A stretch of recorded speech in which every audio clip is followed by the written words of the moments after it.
first, I want to turn it over to Mike Maslanka. He's a senior nutritionist and head of our Department of Nutrition.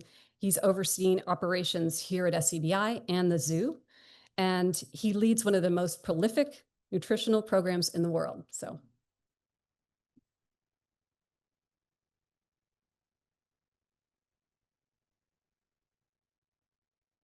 So this is the audience interaction part. So the next two things that we're going to be doing is basically engaging you all in terms of questions and in terms of sharing with our group panel. And so my background, I'm the senior nutritionist. I oversee clinical nutrition for both campuses. So I spend a lot of time back and forth between our two facilities. We oversee the commissary operation where all the diets are made for all the animals in our care. Field and zoo-based research. So we have 4 nutrition labs down at the zoo. We spend a lot of time not only working in those labs, but also working out in the field on nutritional ecology projects, and especially milk. So we have the largest collection of exotic animal milk in the world as part of the milk repository. We're also involved in education and outreach. So had lots of opportunities not only to take the class that we teach here through SMSC on practical zoo nutrition management, but we get to take that on the road. And so most recently this summer, we had a chance to go to Paraguay with Alfonso and his team, as well as to go to China and to teach week-long classes on zoo nutrition. All of that is to say that we haven't necessarily done that alone. And so the partnerships that we have developed across lots of people sitting in this room have made that a success. And the thing that we're celebrating here today in terms of 50 years of this place, we've talked a lot about the science, we've talked a lot about the research, we've talked a lot about the disciplines that people represent in this room. But we haven't necessarily talked a lot about the place. 3,200 acres of total specialness. So how many scientists that have been here have engaged with the place to make it special, to make it a part of their memory forever, to sit down at Leach House at night and listen to the crickets and the katydids and watch the bears come out of the woods and the deer feeding. That's connections that scientists and researchers and other staff that have been here have made. And so I encourage you, as you're walking around campus, not only engage with all of your peers in this room, but engage with the place. Look and listen to all the special things that are here that have transcended us all in terms of the first person to be here all the way to the ones in the future. At this point, I'd like to invite the panel up. So Tom, Linda, Don, Mary, Jen. There is no specific seating arrangement. What we are going to try to do, however, is to get you taller seats so the people in the back can see you. So providing a little bit of background on myself, what I'm going to ask the panelists to do is to provide a little bit of a background on themselves and a little bit of introduction, and then to answer one simple question to get started, and that is, what is your fondest memory of this as a place? And we're going to start with you, Mary. Does that work? Yes. Oh, great. I'm Mary Tanner, and I came to the Smithsonian a year before the oryx, the camel, and the Maine wolves in 1973 at Air and Space under the Apollo program.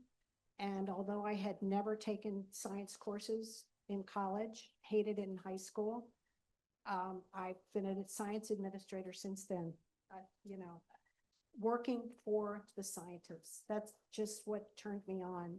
And I could help them get their work done. I felt good. Worked at mineral sciences and natural history as associate director, went on to the castle to be executive officer for the provost, where STRI, CERC, natural history, and the zoo all reported. Now, one comment that I didn't have in my remarks, but I need to mention because it really struck me, is that the zoo, both Rock Creek and Front Royal, in the 90s, the director then never invited me or the provost out. I had no idea until I was interviewed for the deputy job in 2001 to the status of this facility. So while I was in the provost's office, The Smithsonian was getting ready to get a big budget cut, so looked at everything, and the zoo was starving. The infrastructure at both Front Royal and Rock Creek was in significantly deteriorated state, and we put Front Royal on the cutting block. It was a matter of saving the zoo's public facility, which was well known, at the expense of starving the science to death. So you can imagine when I was offered the position of deputy director, there was a lot of skepticism about the choice.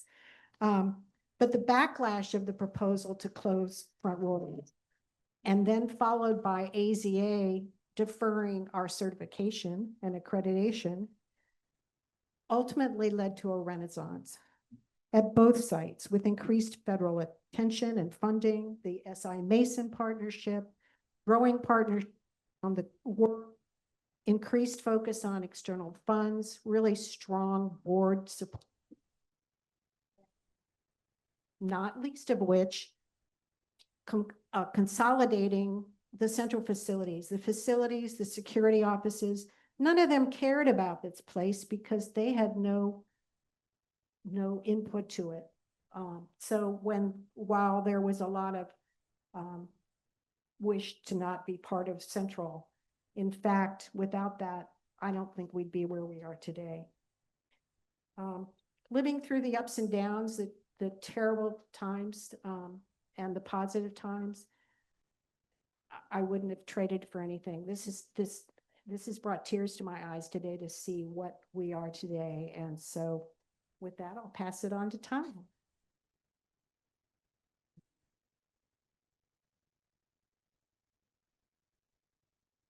Thank you, Mary. And there were many of us here who believed in this place, and we know the fight that you put forth and greatly appreciate it. I'm going to tell a little bit of the story of how this place got started, because people have asked, and it's the story of a rather radical faculty member. When I got hired at Mason as an assistant professor, I came out here for our old Noah's Center talks in the mid-90s, and I was responding to a call that came from the National Academy of Sciences that said, we need to improve our science education in the United States and higher education. And so all over the country, we had universities that were responding to this. And we had the State Council on Higher Education of Virginia say, George Mason, you do this. And we started an interdisciplinary college called New Century College. And where Elizabeth and I both are, many people here have affiliations with. And we decided that that education was something that we could improve upon and do a better job. And I was always in the back of my mind thinking, we need to do a better job with our education of our general public. And we need them to understand the value of biodiversity and living in a world without biodiversity. So when climate change and biodiversity are essential things, as we know, the general public hasn't responded in ways that scientists understand why they don't respond that way. So undergraduate education, in my mind, was something that was critically important, where we could reach many thousands and thousands of people to learn about the incredible things that we're doing here. So I gave a talk of that nature and said, this is the challenge, this is why we need to do this, at a NOAA's talk in the mid-90s. And then in 1997, in the spring, as an assistant professor, I just decided that I'm going to walk in the provost's door at 7 o'clock in the morning and knock on the door and walk in, and Peter Stearns said, who are you? And I said, my name's Wood, sir, and I'd like us to have students live out at NZCBI. And of course, I had previously talked to Chris Wimmer and convinced Chris, we need to do this. We need to do this, Chris. And he said, so the provost said, how can we do that? That sounds like a wonderful thing. And from that, he said, you direct this program. And I was the founding director of SNLC and wrote a FIPSI grant, only the second one that the university had ever received. And many of you were in the resulting workshops that we had, 2 of them, and we published what would be a milestone to say, to mark what we need to do in undergraduate education. It was a relatively radical approach. So when you hear Bill talking today about his experiences in Myanmar and what the people need and how you can't do reintroduction programs without considering those kinds of factors. We didn't find that in traditional undergraduate science programs. And so we put that in. My wisdom in working with indigenous cultures all over this country and in other places in the world have indicated that we don't solve real big problems from single disciplinary approaches. So we have to integrate stuff together. We have to have more than just interdisciplinary. We have to have transdisciplinary. We have to have fused ideas that come together.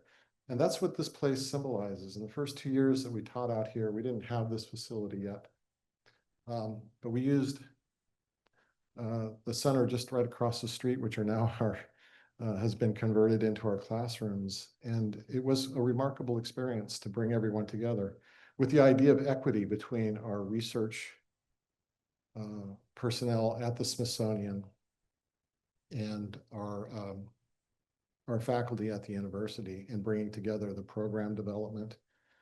And so that's always been a goal, and it's a unique opportunity to, create a world-class environment. So with Chris, and then of course mentioning Steve Offer, and I called Steve and said, we were graduate students together and best friends, and said, let's do this, and put his name on the PIPSI grant. And we got that. And it really drove forth that initiative. And through the hard challenges that Mary mentioned in 2000, the challenges we had here were threatened to shut this place down. We worked through that. That was the time that the windows opened and we had the opportunity to do this. And I often think back, had I not gone through and asked the provost for the support to do that at that time in the late 90s, then this would never have happened. I don't think that we would have the opportunity has arisen for us to do it again. So it was a time, John O'Connor, our dean, deserves a tremendous credit for supporting me as we did that. Karen Oates, who was in environmental science and policy, supported that a great deal, as well as folks from the Smithsonian. And I can't go on without mentioning the phone calls that I made. We made this scary support system moving forward. How do we do this? And Ed Wilson up at Harvard was very, very generous in his time. It's at that time that I recruited Tom Lovejoy to come to be a faculty member at Mason. And so they were both instrumental in the guidance of what we did here. And David Challenor, who many of you know as a mentor, was a mentor to me, and always just there at the zoo. His door was open, and we'd start off talking about seeing orange-crowned warblers, and we would get into how to put together the MOU. There's only 2 MOUs that have been made. One was made with Harvard, and that's the astrophysics unit. Many other institutions have tried, but the second one is ours. And David Challenor called me and said, great job, what you're doing. This is fantastic. This is what you need to do with the MOU. I did this with Harvard. And he said, here's this thing, it's 3 pages long. And it says, we're Harvard, we're great. And it says, next page, we're the Smithsonian, we're great. And the 3rd page says, well, let's do some great stuff together. And there's a bunch of signatures, and that's the MOU, and a very successful astrophysics unit. So as I went forth, and they called me in and they said, how do we put this together years later with all of the federal regulations and the state regulations, and lots of stories about that. But ours was about 80 pages long, and many years and a lot of work and lawyers, but we got it done. We weren't sure that we could do it, but it happened, and that's why, a little bit of the background, why we're here in this place and not sitting in a duck pen right now.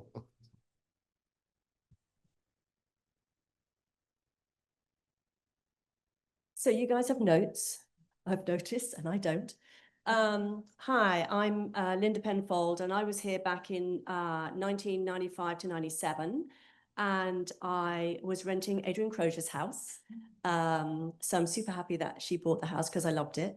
And then I was still on staff at Smithsonian, and I went down to White Oak Conservation Centre, and they wanted to start an antelope repro program. And so Dave Wilt was my supervisor, and he said, I want you to go down and do this. So I went down there for another postdoc to get research up and running, and then that turned into a full-time job.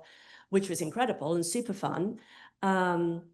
But then in 2010, with the economic downsizing, White Oak very nearly closed, and they had to get rid of 75, 80% of the staff, which included the research department, which was me. And I found myself overnight out of a job, which was devastating, absolutely devastating. So we didn't want to relocate from the area. So I was putting my head together as to what I could do. And I was trying to leverage something between White Oak, who had said I could keep the labs and the offices, they just couldn't pay me, and Jacksonville Zoo and University of North Florida. And I was trying to see if I could pull something together. And there was a conservation genetics course that was being run by Dave Wilt and Steve O'Brien that was being hosted by White Oak. And I was teaching on it. So I came in for that, and Dave Wilt was not very happy that my position had been eliminated. And I told him what my plan was, and he said, "You're not thinking big enough." And I was like, "You know, what do you mean?" He's like, "You have a lot of contacts in Florida. You've worked with Disney, you've worked with West Palm, you've worked with Busch Gardens, Miami." He said, "You need to be setting up a much bigger consortium." And I was like, I don't know if I can do that. He said, "Yes, you absolutely can." So today, I'm the founder and CEO of the Southeast Zoo Alliance for Reproduction and Conservation. We have about 19 zoos and aquariums, and we do repro work for them, endocrine analysis, fertility assessments. A lot of it is team facilitation. I draw heavily upon my contacts in this room. I realized, you know, as I'm here, I had a Zoom call with Jen Nagashima about red wolves 2 weeks ago. I was emailing Adrian about Felid Repro a few days ago. There's so many people. I've spoken to Warren about birds. So a lot of my contacts are in this room. And when I have a question about a species I don't know about, I have a whole bunch of people that I know I can call upon. And with the favorite memory, my favorite memory. Right on. Linda was listening. My favorite memory was sledding down the hill outside of the dorms one winter, and Peter Limegruber was there, and he may or may not have had a bottle of Jägermeister at the bottom of the hill. And Warren and Lisa were at the top of the hill with may or may not have had a bottle of Bailey's. And we had a bunch of interns, and we had John Bosco Nizet, who was a visiting veterinarian from the Mountain Gorilla Project in Uganda, and he's sledding. And this is the first time he'd ever seen snow. And it was such a fun time. But I look back on these moments because it was like, was it that time, or was it the time we were down at Leach House? We all got dressed up for a murder mystery dinner party, and then we got too drunk to finish the game. And, you know, which time was it? And I look back on these events now, and I realize that these fun social times were actually disguised as opportunities for networking and relationship building. And I think what's really critical is how this socialization played in getting to know people and to building those relationships. And it is all about the relationships. And so this is part of my home to be here and come back and see everyone. And I'm just so privileged to be part of this panel. So.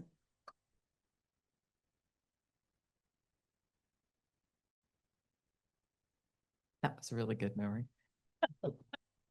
I'm Jennifer Buff. I think I may have a pretty non-traditional pathway that brought me to this place. Joe Gale Howard hired me on a 1-year contract in the early 90s to work to document abnormal Florida panther sperm. I had no background in science other than I volunteered a lot of my time with bird surveys and with banding stations. And so I had some field experience, but it was mostly because my friends were all naturalists or biologists.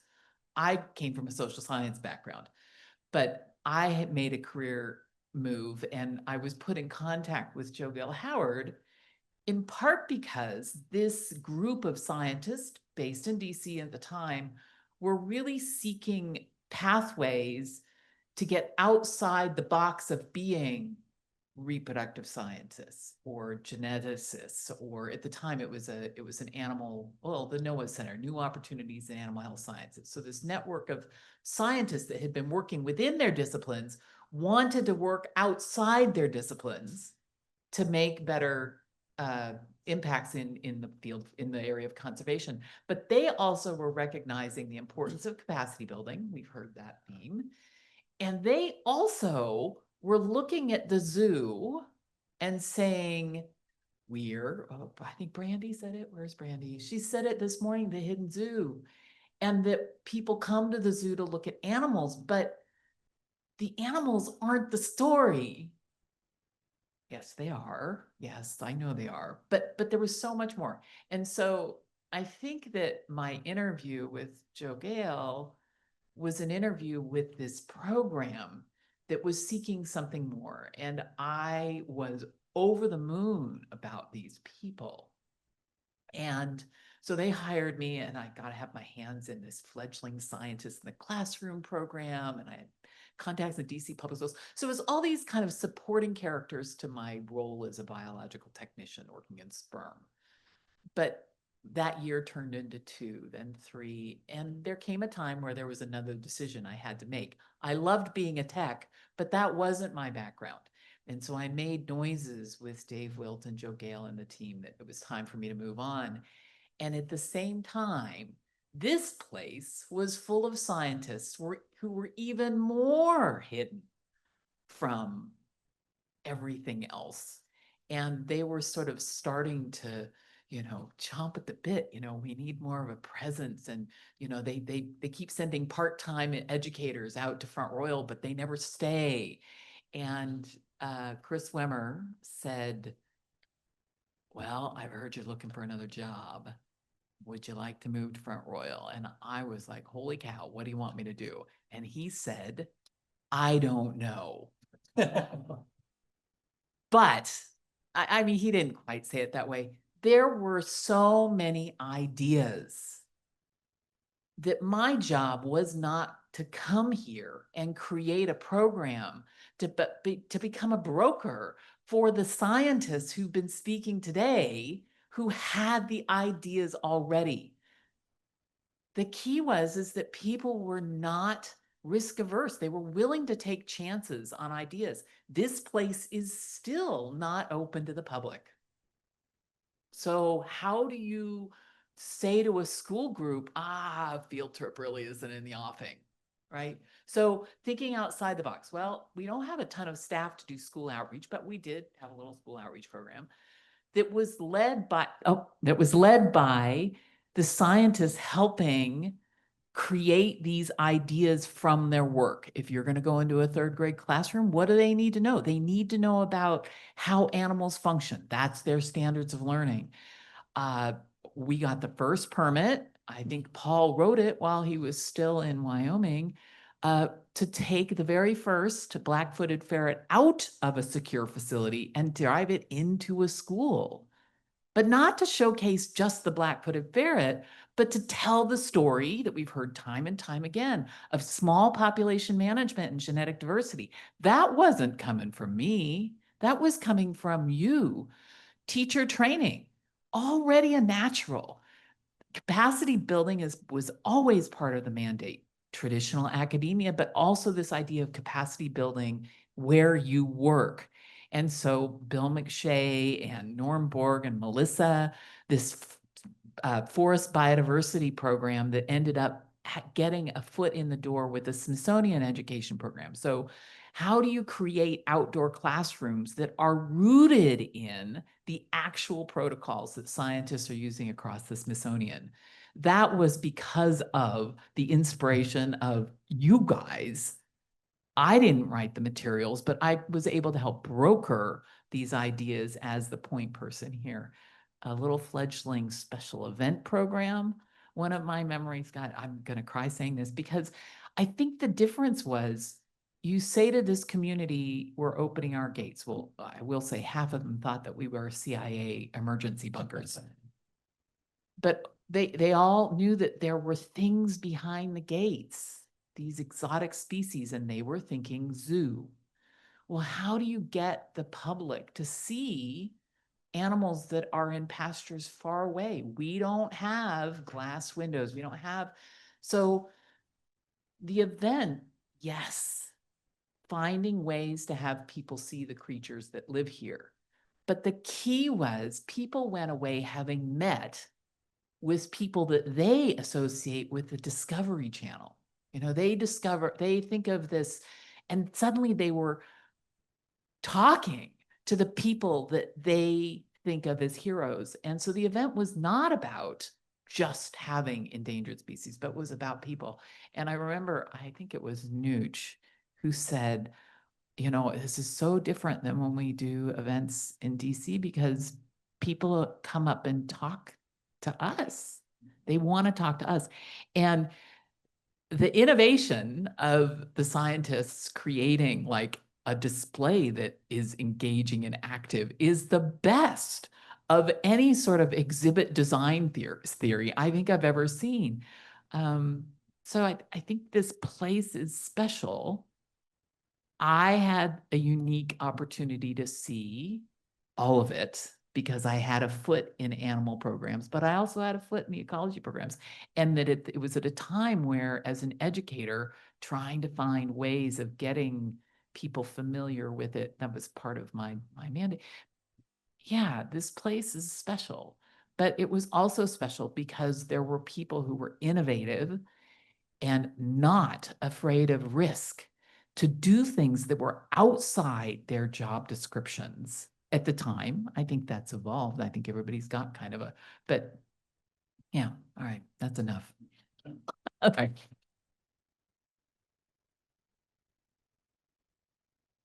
I think it just comes on. Nope. I didn't even hit a button, it just started working. They also don't let me touch animals here anymore. So, my name's Don Neiffer. I'm the chief veterinarian. I oversee the veterinary programs at both campuses, 3 units, pathology, zoo med unit, and conservation med unit out here. And Mel wanted me to talk because she said I had, was it charisma and wit and character, which means she didn't have anybody else for this chair. But so I am the guy who is arriving very, very late at the party. I've only been in this role where I oversee this campus for 2 years, so I don't have a lot of past on site. My past is more a combination of admiration, observation, and a lot of near misses. Admiration, obviously, everything we're hearing today, when you're on the outside looking in, you can't not admire what we do. I've been fortunate to be all over the world, and you run into people and everybody knows us, and none of it's bad. It's all good. It's across the board. It is good. So our reputation is real, and what we've done is real, and we should be proud of it. Observation-wise, being on the outside, all of us that are looking in at the facilities, we're aware of all the good stuff, and we're aware of some of the not so good stuff. I think because we're so well known, the warts get shown, the victories get shown, and that's cool. I will say that despite any challenges the campuses have had with each other or overall, it's not enough to keep people from applying. It's not enough to keep people from wanting to be here. And I'm case in point. I applied for 4 positions here. First as an intern, I was number 2, according to Mitch Bush. I think he was being nice. And I had aspirations that I might get out to Front Royal. I'm more of a country mouse than a city mouse. Second time I applied to be an associate, where I would have been based at the zoo, but I was told I'd be probably working, I think it was probably with Luis Padilla at the time. But myself and the person in charge decided it would not be a good marriage. So we went away from each other for a while. Then I applied to be the head vet out here, and I was number 2. And that one kind of hurt. So I'm always the bridesmaid, never the bride. Steve Montfort doesn't know it. He doesn't know that I know that he sometimes referred to me as the one that got away. So that might be the only compliment he ever gave me, but I'm gonna take it. And so when I arrived here in 2014, I didn't arrive here, I arrived at the zoo. I had no consideration that this place would even be on the radar. It wasn't meant to happen, yada, yada, yada. And then about 2 years ago, some things changed. We started talking about collaborative efforts and trying to unite the campuses. I know that's been a evolving, imploding, universe expanding and contracting situation forever and ever. I was trepidation, but also quite excited. And I'm really, really, really happy to be here. So I haven't been here long. but I come from a lot of places. And so I'm hoping that what I've learned, not hoping, I see it being picked up here, and that's synergy. I've worked at other places and I've seen what happens when people come out from behind their forts, when they maybe show a little vulnerability, when husbandry and pathology and veterinary and research and communications, everybody actually gets in the same rooms and isn't just fighting for scraps of bread. They're working to build a loaf. And what can happen? And so we have huge potential here for synergy. We really, really do. And honestly, folks, zoos for quite some time now, we've been on the defensive. Why do we exist? Should we exist? And unfortunately, science is that way as well right now. Should you exist? Do you exist? Are you even factual? And I mean, we are in a unique situation compared to other zoological facilities where we have this traditional zoo mixed with academia. And so there is an opportunity for science and husbandry and veterinary medicine to lean in on each other and pull from our strengths and not fight, but survive and thrive. And so we're moving in that direction. I'm having more and more discussions with Peter, Mel, Pierre, James Hassel, everybody, and we're looking at commonalities. A lot of it is just getting to know what we all do. We sometimes don't know that 3 people in the same building are working on the same species or same project. That's not good, but we're working on it. And so the synergy is here, the desire is here. People are leaving some of the past behind, the bad stuff, which is good. So for me, as far as the question of what's my best memory, I'm hoping it's yet to come. Thanks.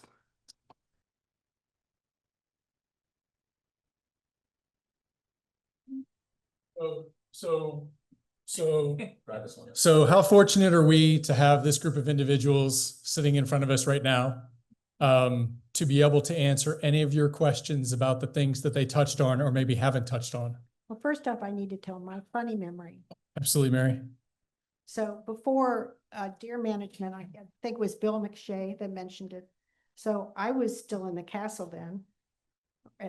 And it was Thanksgiving. And of course, all senior management at Smithsonian must have gone underground because Thanksgiving Day, we're having our usual 30 people for dinner. And all day long, I was answering calls from the public about why we were killing Bambi and what we were going to do, and telling me all other kinds of ways that we could reduce the deer population while at the same time not killing their tomatoes and plants that were being eaten by these animals. So that's my one funny story.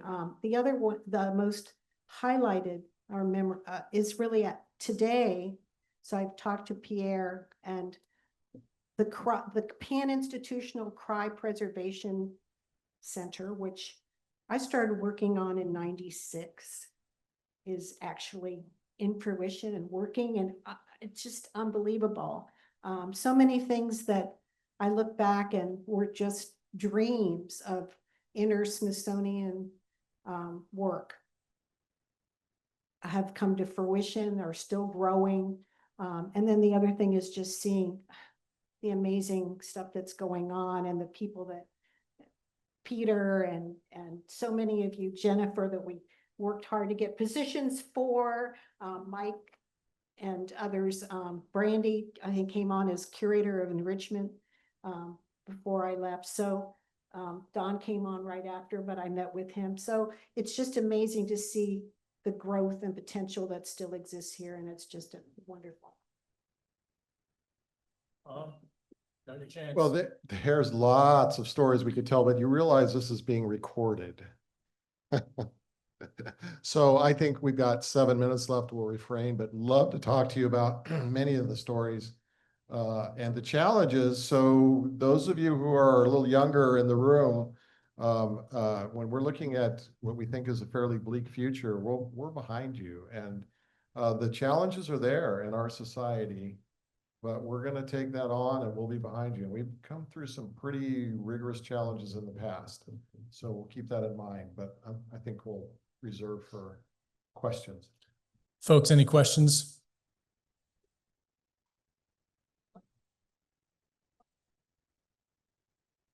Everybody stand up. But you can still ask questions while they're standing up.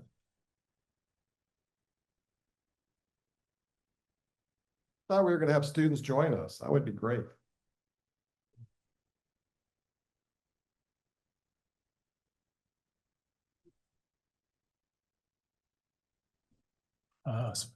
Yes.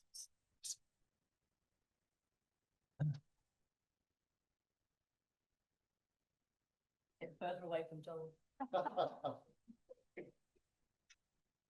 What do you want to hear about? Can't believe there's no questions. If you don't have a question, I'd like to, oh, go ahead. I would like to know more about the social science background you mentioned and what exactly the capacity is. So Jen, she would like to know a little bit more about your social science background and what capacity building you've been involved with. So again, I need to be honest, it's not social science. I worked in social services. I worked at a DC's divided up into wards, and I worked for the Ward 8 senior citizen agency that was coordinating inner city. So no, I don't have a social sciences background, although it is social sciences, but I wasn't a social scientist. Capacity building, again,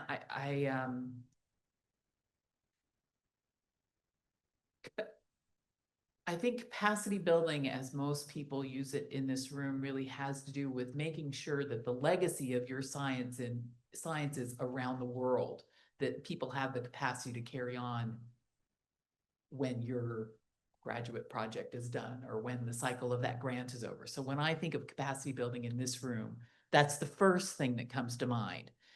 I didn't necessarily do that. Although again, I think that there was opportunities to think about capacity building in terms of the future generations. So yes, I did get to help with some of these things in other parts of the world. I would think probably in terms of me, the teacher professional development was probably the biggest area. Matter of fact, like many of you, when you start a new project, you bring your stakeholders together and you sit them down and say, what do we want to do and what's going to be most effective in this situation? We did the same thing back in the late 90s here for how do we create public awareness, public programs at a closed facility, leveraging our science resources and one full-time educator here. And the number one priority, there was, I'm trying to visualize the report. I think the report said, try to do something in the schools. So that was that little school I referred to. The number two thing was think about like adult public programs. So the Autumn Conservation Festival, and Lisa, we were talking about this earlier, the lecture program that you helped start. Lecture series, all of those I would say were low-hanging fruit, relatively easy to implement with minimal staff and resources. Oh, the special event was hard. Those of you that did it remember it was lots of moving parts, but it was fun. But the teacher professional development, I think, was the number one priority that was an outcome of that report. If we can't bring students here, how can we bring the scientists into the teachers' world?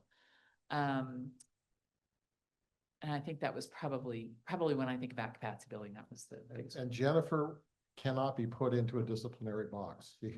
She was there with us scientists and kept us in line all through this process for the last 25 years. So Question. Living in between the faces of all of you, it was like there was like I learned so much. it's a about critical the world. piece, Yeah. a critical piece of the Jack of all trades, master of none. I love that. Yep. So a question in the back.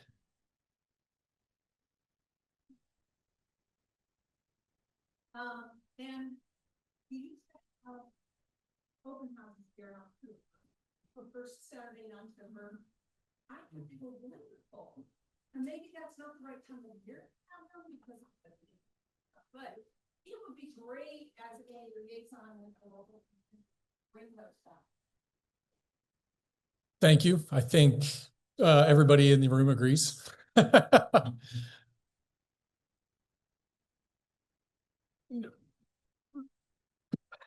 A lot of logistic challenges. Go ahead. Back the thing, you talked about the idea of some of these ideas with a little speed. You were there. That's rad.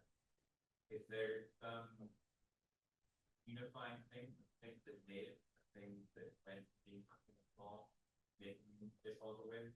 People get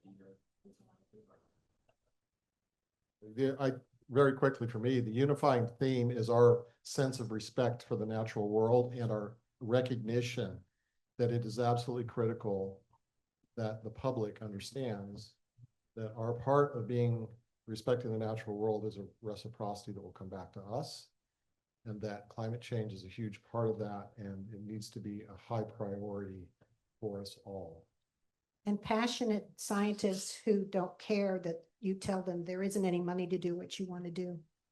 You just keep pushing and pushing and pushing. And I think for me, recognizing the breadth of expertise, scientists at SCBI include the animal managers and the vet staff, as well as the PhD scientists and the interns. And it's something I've carried with me through CSARC.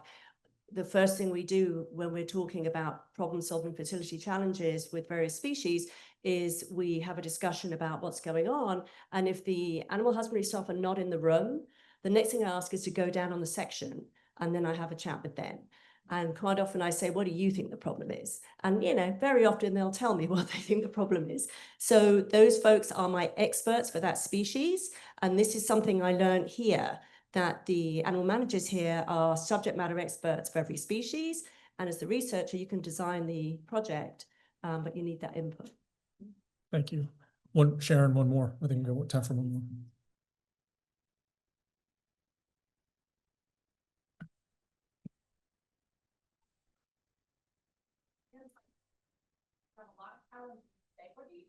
You're asking a professor if he wants to give you homework. Yes. The life skills, yeah, we are learning all the time, not just in the classroom, but what we do here has to diffuse out into the community. So become an active participant in many local organizations and things that we do here, and get the conservation word out there in spades, and do it with the bottom of your heart. Do it because we're passionate about it, and get it out there. We need to do it now. Get your community involved, like you mentioned, but get your political representatives involved. Get your senior management that you don't think about, the administration involved, because ultimately, you know, you've got to sell them. And if you can't talk to them and talk to them in a way they understand why it's important, then nothing will happen. How about writing letters to both our senators about what happened here today? If they get 150 letters, they support us, and they can go on the floor and they can make an argument. They can bring resources. And I think also for me personally, I think we have big generational differences coming up, which certainly within our profession, I'm struggling with at times. I think there's a role for the mentors and the PIs to really invest more in helping mentor the younger scientists or the younger members of staff across the board. And for the younger people, I think they need to kind of step up and help sort of like realize that there's a, if you like, a lack of resilience. Part of that comes with the COVID years. And so it's going to go both ways. There needs to be a lot more investment and mentoring from the PIs or from the supervisors, and a lot more pushing younger folks perhaps out of their comfort zone a little bit more, and for them to realize that they need to perhaps step out their comfort zone a little bit more. I just want to say, I think verbalization is halfway to achievement. And I think from back in the early days, struggling with language about what does it mean to work across disciplines? How do we talk about this to people when the universities are all working in departments? How do we talk about capacity building, like leaving a legacy? How do we talk about not being open to the public, but wanting to engage in education? Every talk today practically referenced those ideals as codified and eloquence. So how we move that forward, I think you guys are halfway there. with verbal, okay, that's the wrong way to put it. I think I was just overwhelmed by every project Mhm. embracing this these ideas that we were dancing around so long ago, and now it's just like natural. It's like breathing. You guys are talking about this stuff, and so moving that forward, I think is just that's it's going to be natural. So we have sort of reached the end of our first fireside chat. These individuals will be around to visit and to share more stories if you are interested in that. But first, a round of applause for the panel.